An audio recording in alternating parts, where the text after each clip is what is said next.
सितंबर को मनाया जाता है, लेकिन आज संडे है, किसी वजह से संडे को या तो प्रोग्राम फ्री होना या पोस्ट इसलिए हम आज मना रहे हैं। आपको जानकारी होगी कि 24 सितंबर 1949 में हिंदी दिवस के रूप में कभी किसी दिन हिंदी को राजभाषा घोषित किया गया था और इसी उपलक्ष्य में जो है हम ये हिंदी दिवस मनाते हैं। मैं सिर्फ एक बात आप लोगों से कहना चाहता हूँ कि क्योंकि जैसे अभी एक बच्ची ने कहा, माँ की लोरियों की तरह हिंदी भी हमको बचपन से हमारे पूरे तन और मन को जो है सराबोर कर देती है। इसलिए पहला भाव, पहला विचार जो भी मन में आता है वो हमारे हिंदी में ही आता है। हम इंग्लिश में करते हैं या तो उसको ट्रांसलेट करते हैं, मन में ही ट्रांसलेट कर लेते हैं, है ना। लेकिन पहला जो भाव है किसी भी चीज़ को देख के, जो पहली प्रतिक्रिया है वो हमारी मातृभाषा में ही आती है।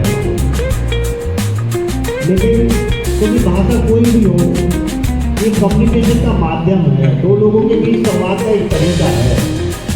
लेकिन दुर्भाग्य शब्द का यूज कर रहा हूँ कि हिंदुस्तान में और विशेष रूप से उत्तर भारत में ये धारणा बन गई है कि जो अंग्रेजी में बोलेगा वो पढ़ा लिखा है, जो हिंदी में बोलेगा वो पढ़ा लिखा नहीं है। गाँव में चाहे उसको अंग्रेजी का एक सेंटेंस भी ना आता हो बच्चे को, अगर वो कॉलेज में पढ़ जाए, कॉन्वेंट के स्कूल में पढ़ जाए तो सूची इंग्लिश बोलेगा, शुद्ध इंग्लिश बोलेगा, लेकिन गाँव में उसकी भाग बन जाती है, उसकी साथ बन जाती है और ये कहा जाता है यहाँ पर ये पढ़ा हुआ है। और कितनी भी शुद्ध हिंदी कोई बोले, कितना भी उसको ज्ञान हो, लेकिन हिंदी में बोलना तो ये तो बेकार है। हिंदी तो हम भी जानते हैं, हम तो बिना पढ़े लिखे हैं। तो ये एक परसेप्शन जो बना है, आज का हम उस भाषा को समर्पित है जिसमें हमारी माँ की लोरियों की मिठास, जिसमें हमारे कवियों की रचनाएं हैं और जिसमें हमारे देश की आत्मा बसी है। जिसमें हम सबसे छोटे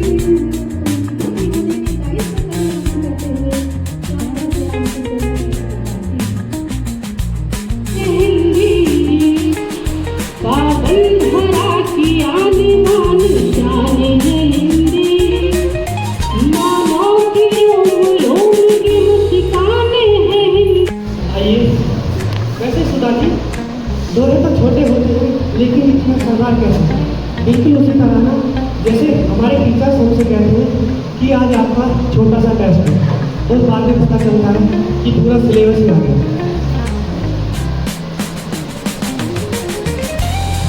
तो आइए इस मंच की गरिमा को बढ़ाने और कार्यक्रम को सजाने मैं आमंत्रित करता हूँ बीए थर्ड ईयर की छात्रा सुधा सिंह को।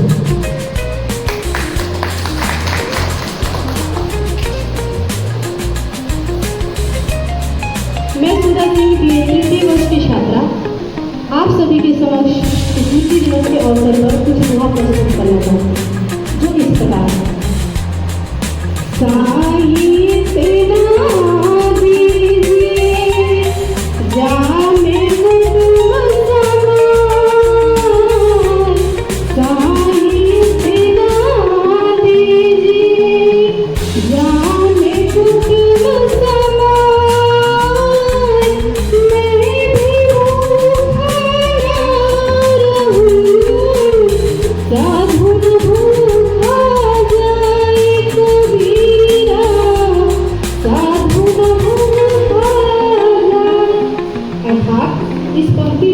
तब आती है जब वो किसी स्त्री की कंठ से बोलती है।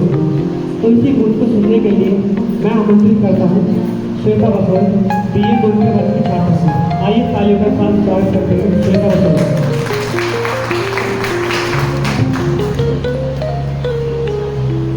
सम्माननीय प्राचार्य महोदय, आदरणीय शिक्षकगण एवं मेरे प्यारे साथियों,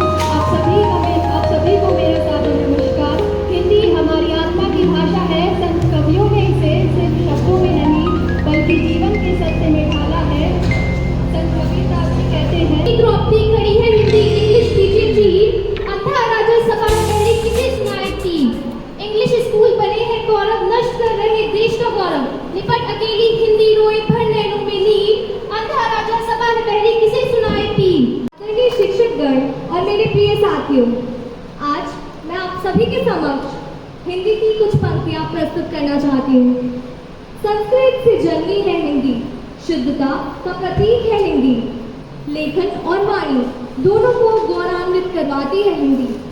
उच्च संस्कार देती है हिंदी, सत्मार्ग पर ले जाती है हिंदी। ज्ञान और व्याकरण की नदियाँ मिलकर सागर बनाती है हिंदी।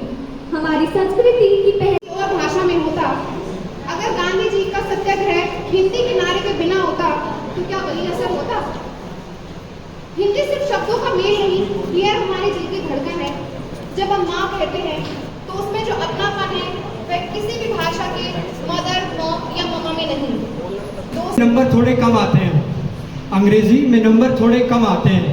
अंग्रेजी बोलने से भी घबराते हैं, पर स्टाइल के लिए पूरी जान लगाते हैं, क्योंकि हम हिंदी बोलने से शर्माते हैं। एक वक्त था जब हमारे देश में हिंदी का बोलबाला था। माँ की आवाज़ में भी सुबह का उजाला था। उस माँ को आज हम मोम बुलाते हैं, क्योंकि हम हिंदी बोलने से शर्माते। हिंदी हिंद महासागर है, हिंदी कंचनजंगा है, खेत खेत में बहती है, ये जंगल बनती गंगा है। था सब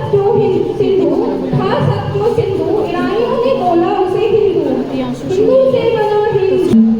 बदले परिवेश कविता के देश में स्वर्णिम प्रभात करो जी, कोई तो हिंदी की बात करो जी, कोई तो हिंदी की बात करो जी।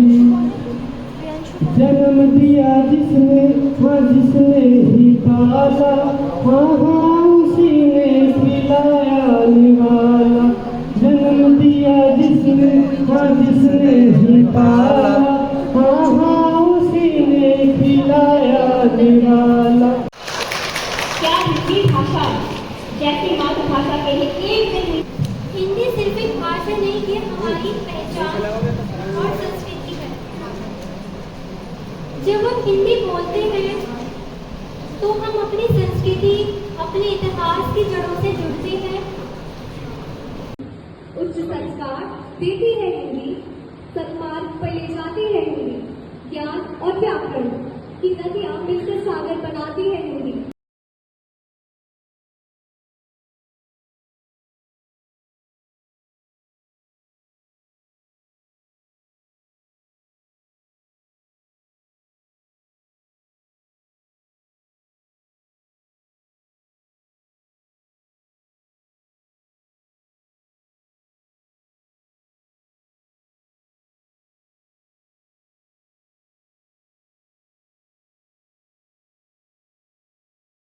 सिर्फ इकाई की तरफ से है। आप सभी का दिल से हार्दिक आभार।